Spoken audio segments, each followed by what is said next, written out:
दिवसाची सुरुवात छान अशा उंबरट्या पूजनापासून केलेली आहे. सर्वप्रथम अ, उंबरा स्वच्छ करून त्याच्यावरती छान अशी रांगोळी करून फुलं व दिवा लावून घेतलेला आहे. आणि ही पूर्ण पूजा आपली रविवारची एकादशीच्या दिवशीची आहे. कामानिमित्त मला थोडा व्हिडिओ टाकायला उशीर झालेला आहे. नंतर मी बेलाच्या झाडाची पूजा केली. बेलाच्या झाडाची पूजा झाल्यानंतर ह्या उंबरीच्या झाडाची पण पूजा करून घेतलेली आहे. त्याच्याखाली भरपूर असा पालापाचोळा पडलेला होता. तो पण स्वच्छ करून घेतला. देवीच्या मंदिरात आले. मी 8-10 दिवस झालं मंदिरात नव्हती आले. माहेरी गेलेली होती. तर देवीच्या मंदिरात खूप असा पसारा पडलेला आहे. अस्ताव्यस्त सामान पडलेलं आहे. साडी खाली पडलेली आहे देवीची. फुलं पडलेली आहेत कोपऱ्यात. मी पूर्ण मंदिर आधी स्वच्छ करून झाडून वगैरे घेतलं. फुलं वगैरे बाहेर टाकली आणि नंतर पाणी घेऊन मंदिर पुसून घेते. अ, मंदिरात जास्त सामान पसारा पडला की आपल्याला उभा पण राहू वाटत नाही. जरा थोडं सामान व्यवस्थित ठेवलं, मंदिर स्वच्छ असलं की आल्यानंतर असं देवीसमोर 10 मिनटं तरी बसावं वाटतं. आणि मंदिर स्वच्छ नसेल तर असं कधी बाहेर निघून जाईल असं होतं. असं पूर्ण ही मंदिर स्वच्छ करून घेतलेलं आहे. देवीला पाणी वगैरे घालून घेतलेलं आहे.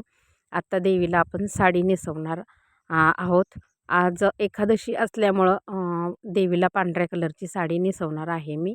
आणि देवीला अशी मी पांढऱ्या कलरची साडी नेसवलेली आहे. छान अशी फुलं वगैरे अर्पण केलेली आहेत.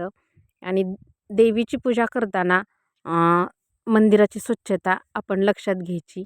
देवीची असो अगर कोणत्याही देवाची असेल, पूजेपेक्षा देवीला हार किंवा दुसरं सामान अर्पण करण्यापेक्षा मंदिरातली स्वच्छता कशी राहील याची तुम्ही दक्षता घ्या. मंदिर जर स्वच्छ असेल तरच आपल्याला तिथं थांबावं वाटतं, बसावं वाटतं आणि देवाचं पावित्र्य पण राहतं. जर मंदिर स्वच्छ नसेल तर देवाचं पावित्र्य राहत नाही आहे तिथं. त्याच्यामुळं कुठल्याही मंदिराची स्वच्छता ही खूप महत्त्वाची असते.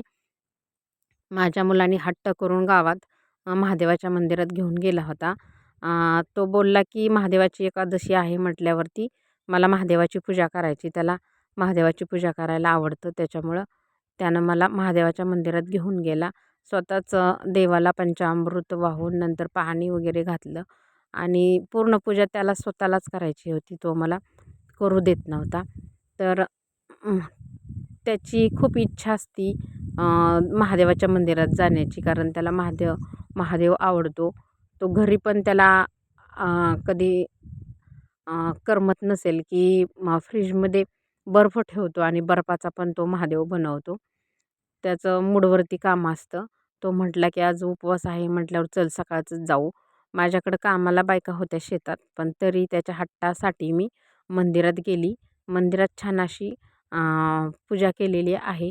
आणि लहान मुलं हे निरागस असतात. त्यांना काही कळत नाही देवाकडं काय मागायचं काय नाही. त्यांची भक्ती ही कोणतीही इच्छा न व्यक्त करता ते देवाकडं भक्ती करतात आणि काहीच मागत नाहीत.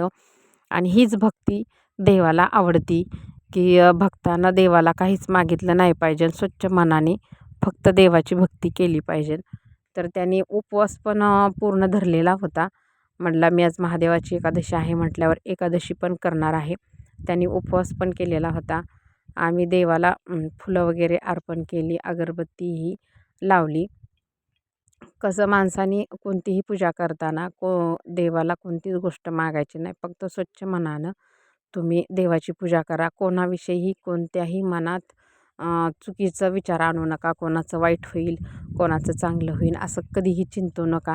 तुम्हाला आयुष्यात काही कमी पडत नाही आणि देव तुमचं कधीच वाईट करत नाही. तुम्ही जर कोणतंही कष्ट करत असाल आणि ते प्रामाणिक असेल, बेमानीने काही करत नसाल, तर तुम्हाला काहीच कमी पडत नाही. तसंच लहान मुलांचं असतं. ती कोणतीच गोष्ट अपेक्षा ठेवून करत नाही. तर प्रत्येक गोष्ट त्यांची विना असती.